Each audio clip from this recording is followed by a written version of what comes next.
Tom Clark's Main Event is a Boink Studios production. And now, on with the show. This is Daddy's show. Step off. Come on, won't you say it loud? Ayo, we gon' turn this out. Tom Clark's Main Event. Drop kick now. Hey, what's up, kids? Welcome back to the program. Tom Clark back here with you on Tom Clark's Main Event. This is episode number 415. And if you've been following the show for a good red hot minute, you know that we haven't been here in video format in several weeks now. There's a good reason for that, kids. On the technology side, I've been dealing with some issues here and there, trying to update my system, trying to get some things back online and get some things going again. Please be patient, and I appreciate everybody out there that has messaged me, asking me about the show, and everybody that's been patient with us for, again, as I said, for several weeks, over a month at this point. Thank you to everybody out there who continue to support the show. It's always very much appreciated. I wanted to do this episode, and I don't know how long this is going to last, but I found myself at home yesterday on a Saturday evening, just kind of chilling out. I had a pizza ordered, and I was just going to watch some wrestling, catch up on some stuff. And out loud, I'm doing a podcast to nobody in the room. Do not judge me, okay? I'm a fan and a podcaster. I do this a lot. I can't say a lot. I do it sometimes because it helps me to kind of air out ideas and things of that nature. And I'm sitting there going, man, I wish I could just do the main event. But I'm just so used to doing it as a video podcast. And plus, I'd kind of had a long week, right? So maybe I just wasn't putting two and two together and saying, hey, Tom, remember when this show started in 2014? It was just an audio podcast. Get off your tuchus, go upstairs to your office, and record an audio podcast. Well, guess what, kids? It's pretty early on a Sunday morning. And I'm going to hammer this one out. And again, thanks as always for being patient. Thanks for checking us out on boinkstudios.com and checking us out on Boink Studios on YouTube. We've got content there dating back to 2014. All different kinds of shows you can imagine, not just pro wrestling, but entertainment, sports, horror, novels, you name it. We've got it. So video games as well. Kids, I'm telling you, we run the gamut of podcast content there on Boink Studios. Nothing's behind a paywall. Everything's free to listen. Please go check it out. All right, so let's get to what I wanted to talk about here. I've only got a few things I kind of want to get off my chest and maybe get some feedback from you guys as we go along. After the fact, of course, drop it in the comments. You can always feel free to hit me in Messenger on Facebook as well if you'd like to. Tom Clark Pods, PODS. Tom Clark's Main Event on Facebook works as well. I want to start with Darby Allin, AEW World Heavyweight Champion Darby Allin. Thank you very much. And you know, I've had conversations lately, one of them with Phil Lindsay. Shout out Phil Lindsay, of course, from the 6M podcast, and also, of course, from Grapsody. Go check out he and Righteous Reg. I'm sure they'd appreciate it. And we were talking lately about Darby, and, you know, based on our conversations and based also on things I've seen online on YouTube and stuff and other analysts or pundits or whatever, you commentators, whatever we're calling ourselves, based on what a lot of other people have said, you know, the clock is ticking on Darby Allin's world title run.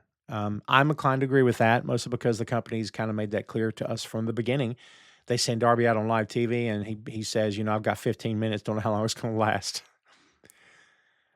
Look, and I get it. Darby Allin's tiny, okay? And I don't anyone start giving me the speech about, Tom, it doesn't matter. I get it. Please stop. I don't need that. It's too early on a Sunday morning. I haven't even had my coffee yet, okay?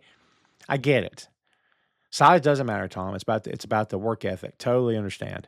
I want to go back on the record here, kids, remind everybody listening that I was advocating for Darby to win that championship for a long time now. In fact, over the past couple of months, I've been advocating for it. I've been saying I think Darby deserves a world title run, as does Orange Cassidy. If for no other reason, they've been there since day one, which I don't believe you should reward on loyalty per se. But I do think that work ethic, how they pop the crowd, their merch sales, you know, have they earned it? And I know earn is a big word as fans. We all say, she's earned it, he's earned it, they earned it. You know, at the end of the day, the boss is going to put belts on who they want to put belts on. Can we be honest? And they can dress it up and call it other things, but Tony Khan's going to put that championship on who he wants to have it. And I'm completely fine with Darby Allin having that world championship. I'm completely fine with them having it till Wembley this year in the fall. I don't think it's going to happen. I don't think any of us thinks it's going to happen. We believe he's going to drop it back to Max. Max is going to drop it to Ospreay. Don't know how we get there at this point with Ospreay, but that's a whole other topic that maybe I won't get into today, or maybe I will. But the bigger conversation for me here, kids, is about Darby well, it's really about the company, not just Darby, but having the belt. The conversation that I had with Phil goes like this. It's like, all right, you know, AEW is trying to present that championship as, hey, on any given night, anyone can win that championship belt. Now, I got a lot of respect for Phil, a lot of love for Phil. We've been recording together for years now, and I genuinely value his opinions and his takes, and I would never discredit anything he's saying. I'm not going to discredit what he's saying now because he makes a lot of sense. My pushback on it is not that I believe he's wrong. I don't believe he's wrong at all. I believe that's what the company's trying to get over at this point. That indeed anyone can win that world championship on any given night. Can I be honest with you? I don't know that I've ever watched a pro wrestling company. From my days growing up watching Jim Crockett Promotions here in North Carolina, AWA, Mid-South, Florida Championship Wrestling from Florida, World Class Championship Wrestling, ECW, WCW, you name the company through the years that I've watched and consumed and been a fan of and sort of, mentally built this massive Rolodex of matches and characters and storylines and weird things and great things and sad things and all the above in my head. And WWE, of course. I don't want to leave them out. But you add up all those things. I don't know that I've ever watched a pro wrestling company that's flat out told me, see this world championship, anybody can win it. I think there's a fundamental problem with that. And I'll tell you why. The world championship has always been presented as the top title. It doesn't always mean your top guy will have it, although that was the case in the 50s through 80s through 90s, I would say, to a large degree the 90s. But then we started seeing things fundamentally change. Because it was more about Shock TV and Monday Night Wars and all that hoo-ha. But on a traditionally speaking, we don't really see that. AEW has proven they don't want to be a traditional pro wrestling company. They've proven that over and over and over again. And it all began back when they started telling us flat out, Cody said things, the Bucks said things when they were all there working together, that heels and faces are not what they used to be, and it's not, they don't care about that. I'm just paraphrasing, kids. Don't try to look up quotes and get me. But I've had so much heartburn over the heels and faces stuff, which maybe can be safe another time as well. And maybe I won't bore you with it now. Again, check the archives, kids. But, they've gone out of their way to tell you, hey, we're not a traditional pro wrestling company. And I get it. I totally understand. I'm okay with that to a large degree, okay? But for me, there's a couple of tenets, a couple of tit poles that once you tell me that's not how you're going to do business, in my opinion, you are changing the definition of a pro wrestling promotion. And look, if they do that, continue to do that, and it continues to work, and the ratings continue to go up, which I haven't looked in a minute. I don't really check all that much anymore, but from everything I've heard and seen and read, they have been going up.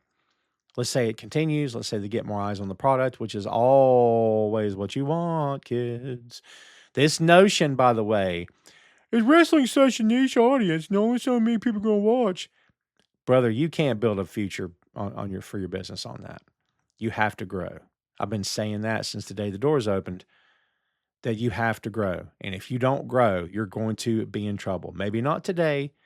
Maybe not 2 years from now. You will eventually hit a wall in which you're going to realize we just haven't grown enough. Okay? Now, that's out of the way. But one of those tenets is heel and face. I believe that's the foundation of pro wrestling. I don't like you. You don't like me. Let's settle it in the ring. That is a major, that is probably the major foundation in the history of professional wrestling. Okay, Tom, that doesn't matter anymore. We don't care. All right. I won't fight that battle today. We'll move on. Right? But the other tenet is, see this world championship, Tom, no matter how big or small, or how beautiful this belt is, how much gold or platinum is on this belt, this is the Mac Daddy. This is the belt to end all belts. Okay? This belt is it. This is the infinity gauntlet of this company. It's the belt, period. Period, in the story. This is Thor's hammer. What other Marvel references you got? This is the world championship.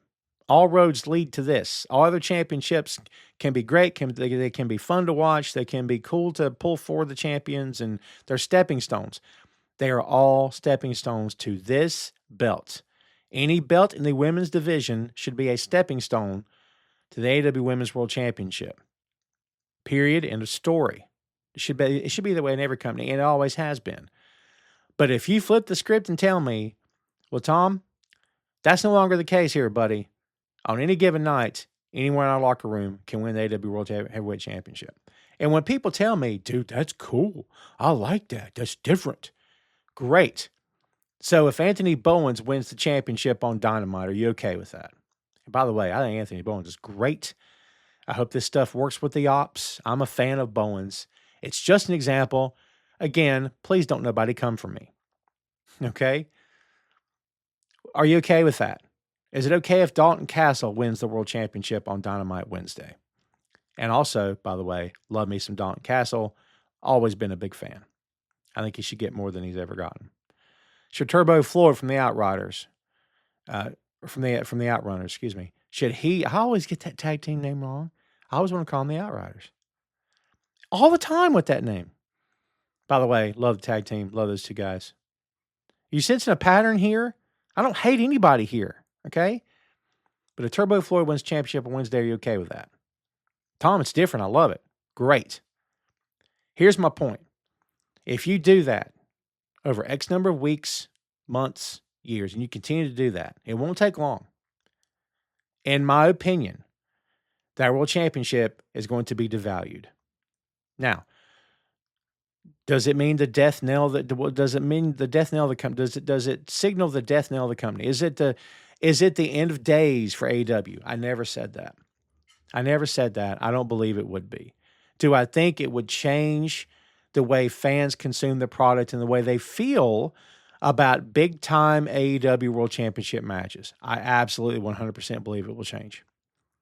May not happen today, may not happen tomorrow, but gradually over time it will begin to change. And then people will just be going to the shows to just see everything. It's a weird thing to say, kids, because I've been the guy for years that said wrestling is pro wrestling is a variety show. There's a little bit of something here for everybody. I'm not going back down from that. However, the main event's the main event. Okay? The Tigers are the Tigers. You know what I mean? When you go to the circus, you know what you're there for, really. The clowns are fun. The hoops of fire are fun. But, buddy, Tigers are the main event. You see what I'm saying? Like, that's what's important. The main event. The epic fight in a comic book movie. You've enjoyed the heck out of that movie, man. There's been some great moments you probably will never forget. But that end fight and end game, you ever going to forget that? No question, that was the main event of that film. The main event's the most important match on the card, okay? And I'm not going to say every night because we know the world title's not the main event every night, and I totally get it. But it's that aura, the mystique around the main event, the mystique around the World Championship, which, by the way, we didn't put it there. We didn't build that. We never did that. We as fans never did that. It was never us. It was always the business. It's always been the business. It's always been pro wrestling, who has told us from the beginnings, and I'll say the black and white days, because I wasn't alive in those days. But from the very, very early days of the carny aspect of this business, and you know, it's taking place at fairs and circus and all that stuff. You know, here's these matches, but when you start building a show, see that last match? That's the most important match. And you see that belt? That's the most important belt. I believe you're going to devalue your world championship. Now, that's my statement. That's how I feel. I'm not going to back down from that. What's it mean for AEW? Couldn't tell you. I'm not going to predict the future because I don't know. If I could, I'd tell you, but I don't. So I'm not gonna, okay? I got nothing to say about that. I told you what I think could happen. I think long term you could affect your business, and I don't believe that pay-per-view cards would be that special anymore if you're not reinforcing the idea that World Championship is the most important belt on the card. Now, by the way, as I've had the conversation with Phil, and I've heard other people say similar things, I don't think I've heard anybody, unless I just haven't heard this person say this. I don't think I've heard anybody say, and this is great. Well, yeah, maybe, right? But like it's everyone's suspicion is what I'm trying to say. Everyone believes that's what AEW is doing.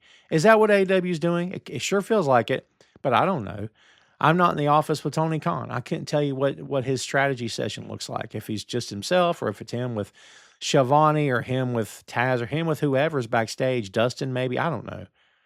Maybe he doesn't strategize with anybody. Maybe he just writes all this down and puts it on a laptop or whatever, and that's how he presents it to the wrestlers. So I don't know for sure if that's the case or if that's what they're going for. But, buddy, it sure feels like it. How does all this circle back to Darby?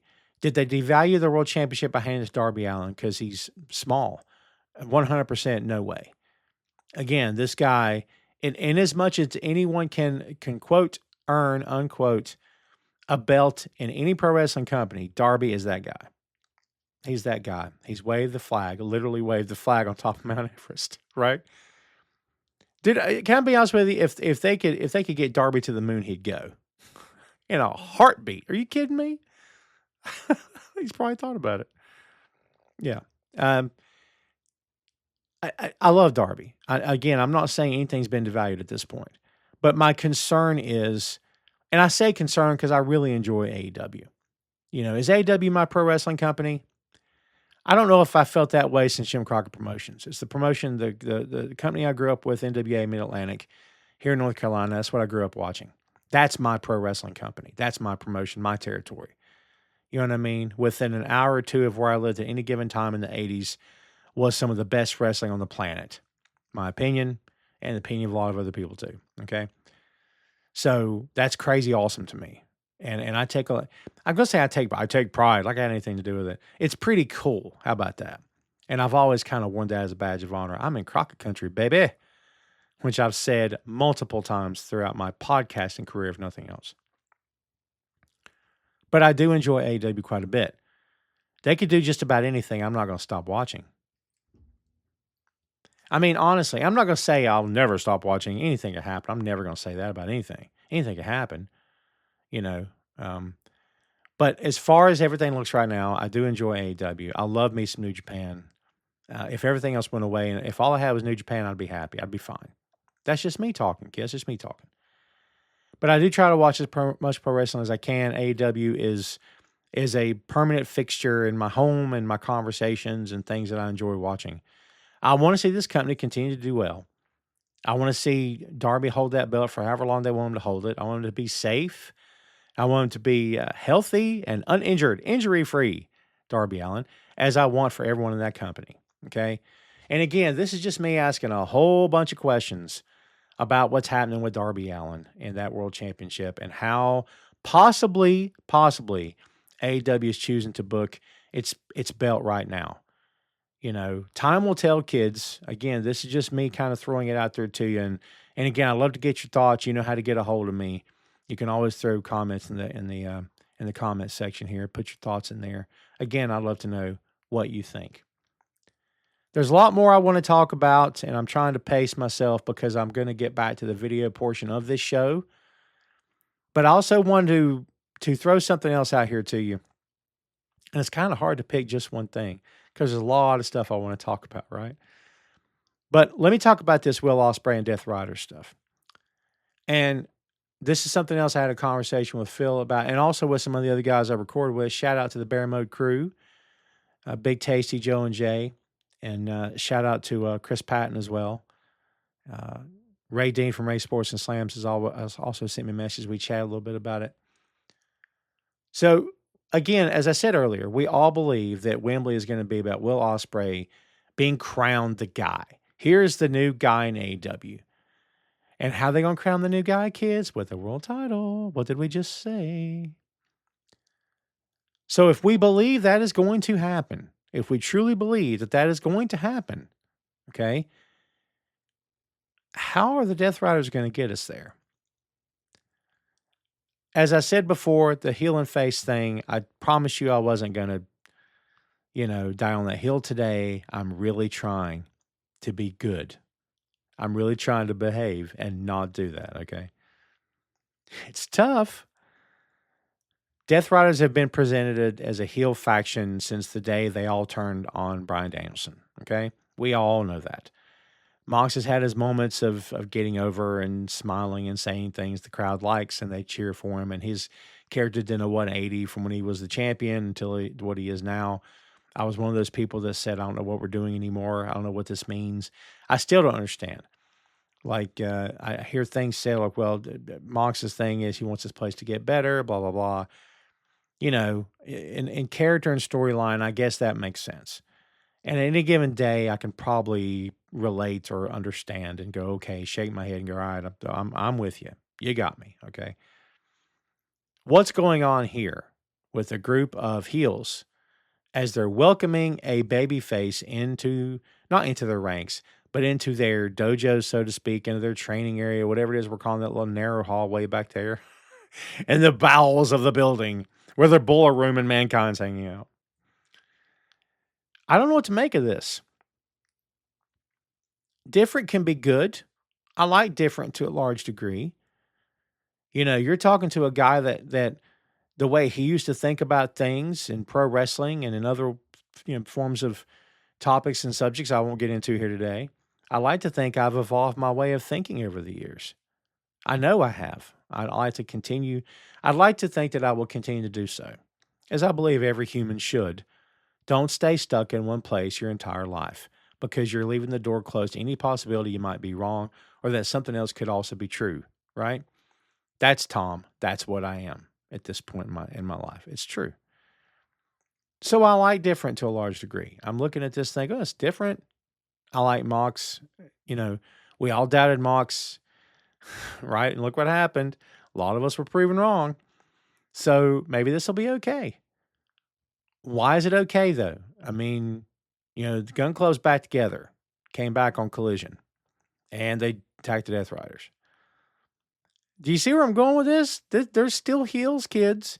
Just because Ospreay's hanging out with them and supposedly training on the cold, hard floor and getting locked up and cinched up like in the dungeon in Canada or something. It's weird. I don't understand it. And it's back to that old mantra we've always had as pro wrestling fans. Let it play out. Tom, you got to let it play out. All right, I'll let it play out then. Right? If that's what I'm supposed to do, cool. I'll let it play out. I just don't understand it. I don't understand this thing they did with, they brought Ospreay back and he left on such an incredible high. And they brought him back. The pop was good. You could argue it was great. And then he couldn't beat Jon. And then, every week on TV he's getting beat down and they're really selling his neck. It's his neck. Guys, come on. What are we doing? Like, by the way, just because I enjoy AEW doesn't mean I can't criticize anything I watch and I can't just shake my head and wonder what's going on. What's going on? His neck. We're supposed to believe that they would allow, a business would allow one of their employees to come back to work knowing that they're injured and cannot perform, cannot get their job done. And that by having them on the job, they're putting them in risk for very serious injury, possibly death. Come on, guys. What are we doing? We all know it's BS. We all know it's storyline. But as wrestling fans, as Arn Anderson once said, we like to be lied to. We enjoy the show. We're all just watching it all unfold and having a good time or trying to. So let's just accept the fact that every single week they got Doc Samson out there. I can't let him continue. Are you okay? Can you continue? I'm gonna pull the plug. Let's say we just keep doing this from here to infinity and beyond, right? Okay, I'll just live with that. There, when he first, the writers carried him off, and they showed that bit in this big warehouse, whatever. Again, probably the downstairs of a building somewhere. When they did that bit where Jon lays on the floor and he grabs a chair, he's like, "Look, do your worst, whatever." And then Ospreay tells him to turn the cameras off. At that moment, I'm like, I don't know what this is. I just don't know what this is. Then we get that bit with the building, and let's get on the floor and tangle with Claudio. By the way, love me some Claudio. I enjoy the Death Riders, if I'm being honest. I have stopped, and I've stopped trying to make this make sense, because the way I've traditionally thought about pro wrestling is good and bad is bad, and guys can turn good or guys can turn bad, and they can have moments of showing one or the other, but as characters, they are fundamentally one way or the other. This company has told us for years, we don't like that, we don't want that. We want Shades of Gray. We want a book on Shades of Gray. Okay. I don't like it, don't want it. I don't think it's viable for long-term booking, but that's Tom's opinion. You don't have to agree, okay? So I'm trying to accept the fact that that's what this company wants to do. There came a moment during the course of this past week when it suddenly started to make a little bit of sense to me. And I said, look, if this were the real world, if this were, you had this bully and, he's, and you could fight, you could defend yourself, but there's just too many of them. And no matter how many times you tried to fight back, it just wasn't happening.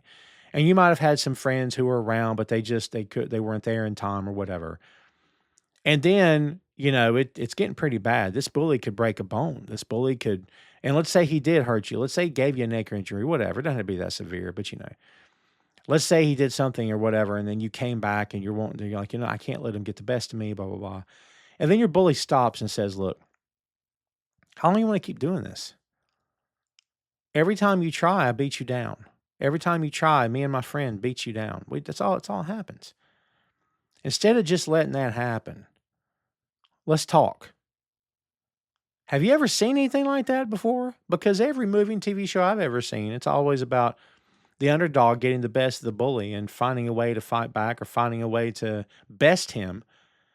And sometimes the bully sees the error of their ways. That doesn't make a lot of sense. And I guess it could happen in real life. Maybe it has happened many times and I'm just not aware. But buddy, the bullies I had growing up, I don't know if they ever saw the error of their ways or not. They had a lot of fun picking on the fat kid, I'll tell you.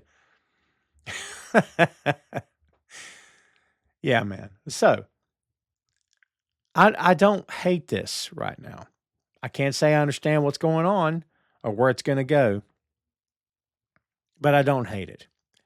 Let me put it to you this way. I'm attempting to keep an open mind. I'm also attempting to keep an open mind about the World Championship stuff, but I'm a little bit more set in stone on that one, if I'm being straight. But I'm attempting to keep an open mind on this Ospreay stuff. The goal, the plan, for a while, from what I understand, is that Will Ospreay is going to win the AEW World Championship at Wembley Stadium this fall. Okay? That's the plan, as I understand it. We got to get there. If this Death Rider stuff is going to get us there, cool. But you guys understand that Mox is still arguably the top guy in that company. So by helping another top guy in the company, Mox never told this guy, at least on camera, if I do this for you, you don't have to worry about me. No. Come on, kids. What are we talking about here? Ospreay wins that belt. Mox's going to be probably the first guy in line for a title shot. Right? It's weird. It's weird. Am I attempting to make sense of it? Yes. Is it going to work? I don't know. I'm still wrestling with it. Pun intended. But I'm trying to keep an open mind. Again, kids, the fundamental back and forth of heel versus face, if you are doing that with this company, I would advise you to stop. You don't have to. It's up to you. It's your life. Be happy on the path that you've chosen. But for me, I'm trying to stop doing that because it's not getting me anywhere. No one's listening. They're not going to change the way they're going to do things. Tony's not going to change his mindset. He would have to see something playing out in real time for them to change what they're doing today, what they're going to do tomorrow, or next month or next year, or whatever. We'll see. But if that's what you're fighting with, stop. I advise you to stop. Just let it go. Because they don't care about what you think about that. They really don't, unless it affects their bottom line. And I'm telling you, in my opinion, I believe it will, but whatever, we'll see. But if all you're into is just this storyline, man, I hate to be that guy. I'm going to give it a chance to play out and see what happens. Do I understand it? Do I think it's hurting Will's character to some degree? Not necessarily, but I am questioning if he's going to come out of this stronger than he did when he went in. I mean, I hope so. If no other reason, kids, to pay attention to this thing, Jon Moxley is an incredibly smart guy. He's such a intelligent dude. He knows this business. He understands character work. If anybody understands character work, it's Jon Moxley, right? He knows how this stuff should go and does go. He understands it. He gets it. He gets it. Okay. Is Ospreay in good hands with this? I think so. Where's it going to go? I have no clue. But again, I'm trying to keep an open mind. Would I like to see the entire Death Riders faction turn face? That'd be fun. I think the only way it could happen is if it's against the Don Callis family. That's the only way, in my opinion. Don Callis family's got 27 guys. They're like the Wu-Tang Clan over there. There's a bunch of them, right? But in my opinion, that's the only way I could see it happening. Do I think it's going to happen? I don't think it's going to happen. By virtue of what they consider to be heel and face, no. And even if they did continue down the road, if Claudio were, and Claudio gets pops all the time, as well he should. He's great. Claudio's always been great, right? Of course he has. But seeing all this unfold, no, I don't think they're going to all turn face. But again, what's this mean? As they're playing the heel, as they're getting booed, but they're helping arguably the top babyface there, possibly second to Darby. Kids, I don't know what to tell you. It's a mystery to me. But again, I'd love to know what you think. I'd love to hear your thoughts. Apologies again for the fact that this thing is only in audio form. I've talked myself to death and I only went a half hour and some change. I just did look back on the time and I only went 30 minutes. Oh God, that is insane. Yeah. Well, look, I should have done this weeks ago. On a personal level, I've been dealing with some things. If I'm being straight with you, my health first and foremost has been my top priority. I've had some things going on, and getting myself where I need to be, making sure I'm okay. Those things are all incredibly important to me, as they should be to each and every one of us, right? Not only mentally, but physically. And again, as I said, I've been dealing with a lot of things over the course of the past several weeks that just happen to coincide with the tech issues I've been having. So, in the midst of all that happening, I've refocused my efforts and refocused a lot of what I'm doing on a day-to-day basis to getting myself better. So that's what I'm working on. I'm working on myself. That's the plan. It's always the plan, right? It should always be my plan, just like it should always be yours. But that's what I've been working on. So at any given time, have I thought about, eureka, light bulb moment, let's just do audio episodes of the main event? I have not thought about that. As you can plainly see, it's pretty obvious. No, I have not thought about that. If I had, I would have done it. But here we are, weeks after the fact. No more apologies. I want to get some content out here. Am I going to be back up and running by this Friday, first full week of May? I don't know. I don't know. I mean, fingers crossed I am, but I can't say that I will. And depending on what's going on in my life at any given point, the day for the main event could change. At the very least, the time of the main event could change. We were always going to 4 p.m. Eastern live on Facebook and on YouTube, on Boink Studios YouTube. Could that change? It could absolutely change. It could push to 6 o'clock for all I know. It could become the next day. I have no idea. But just be patient with me, kids, and I do appreciate you very much. I hope you enjoyed this episode. It was cool to hang out with you, even though I know I can't talk to you right now live in the moment. I'm sitting in a dark office, and I'm getting ready to go have some coffee because I need something to get my day going today. Again, as I said, it's a Sunday, so. But you know what? It's cool, kids, because I'm easy like Sunday morning, right? I don't know why I chose to throw that pun in there. But for anybody that's listening, thank you so much. For anybody that's messaged me and asked me if I'm okay, if everything's okay, if the show's coming back, thank you so much. Okay? We're not burning down the world here on this show. We don't have legions of loyal fans all around the globe. But the fans that I do have that do support, that do watch, listen, comment, like, share, subscribe, all those folks that come along and have good things to say and positive things to say, thank you. I appreciate every one of you. And I value all of your time. And I hope you value mine. I hope you value the fact that I've been dealing with things, and it's easy for me to get wrapped up in my life and things happening in it and forget, Tom, what is it that makes you happy beyond family? This is it right here. This absolutely makes me happy. Podcasting is such a joy of mine. It's an avenue that I'm so glad I took. years ago when I was writing, I was going to say full time, but all the time pro wrestling writer. And I thought, hey, if people are doing this podcast thing, maybe I'll start one as a way to just push my content, push my articles. All right. Well, I did, and I haven't looked back. And now I'm doing shows on everything you can imagine. And it's just what I love to do. But thank you, everybody out there, for joining in on the ride. And again, as I said before, for supporting and for being there and for, again, always sending me kind words. I like to put positivity out into the world. One of the coolest moments of my life was getting to interview Kevin Smith and to meet him and physically hang out with him, where I got to tell him face-to-face, man-to-man, how much he's inspired me as a podcaster, because he totally has. And Kevin's thing has always been, among many other things, put positivity out there in the world, you know. And look, in the environment we're in right now in this country, and it's my show. You don't agree with me. You don't have to agree with me, I don't suppose. That's fine. But we need some positivity out here, kids. And if the only thing I can do is help put a smile on someone's face and maybe distract you from some of the heinous stuff that's going on right now, you know, around you possibly, I feel like I've done a good thing.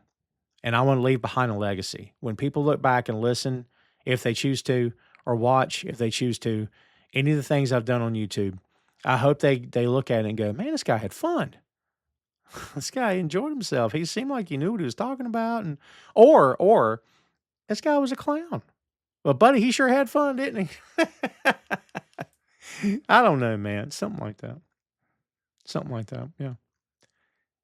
I think that's going to do it for me, kids. I think I'm going to get out of here. But again, as I said before, thank you for the support. Please remember to check us out on boinkstudios.com, BOINK, boinkstudios.com. And we'd appreciate it very much. Boink Studios on the YouTube. You can find this episode, probably where you found it, maybe, if you subscribe to the audio version, depending on where you're at, Spotify, iHeartRadio, Apple Music, Amazon. We're everywhere, kids, the main event is. So maybe that's how you're listening. I encourage you to go to the YouTube if you like any sort of video content. And it's all audio there as well if you just want to get something different in your ears. Check out Tom Clark's 6M podcast. Check out Barry Moda podcast review of the Bear. We just wrapped up season 2. It's been a fun ride. I've enjoyed it. We reviewed the entire episode of Ted Lasso, Two Nations Under Ted Lasso podcast. We will be doing season 4. Yes, we will. Can't believe we're here, but here we are. We will be coming back to that podcast. And of course, as I said before, great friends and great peers in this space, Chris Patton, Phil Lindsay, Ray Dean, all the guys from Barry Mode, Big Tasty, Joe Higgins, Jay Luft, all the folks I've recorded with in the past. Shout out to Troy Grant. Shout out to Faye Divine. Shout out to the girls at Peaches and Power Bombs. And I don't want to forget anybody here. A lot of other people that I record with and have recorded with through the years. I never want to say goodbye. I know at some point in time I will do my last podcast, whether it's by choice or by life. It's going to happen. I don't want to think about it because, again, I enjoy this and I enjoy hanging out with you kids. So before I get this any more melodramatic or go emotional on you or anything like that, I just want to say all that to say thank you so much for listening to this episode. And go enjoy some pro wrestling, kids. I always advocate for that. Go watch your favorite company. Go watch your favorite show. Go out and support your local pro wrestling groups in your community, man. If they're doing it right, if they're putting on a good show, get involved if you can. You know what I mean? They're always looking for help. I'm telling you right now, these companies could always use a hand. If nothing else, just to set the ring up and tear it down. Trust me when I tell you that. They could always use a hand. So, yeah, go out there and support your local pro wrestling, man. That's why we're all here, right? We all have a fandom and a love of pro wrestling. So let's go out there and support it wherever we can.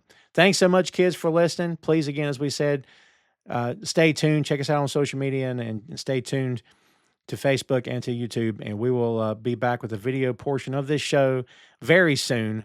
Thank you as always. And everybody, take care of yourselves and each other out there. Everybody be good, as my grandmother used to say. Play purty, okay? Thanks, kids. We appreciate it very much. Again, thanks for listening. And we will see you next time, kids. Tom Clark's main event. Tom Clark's main event. Tom Clark's main event.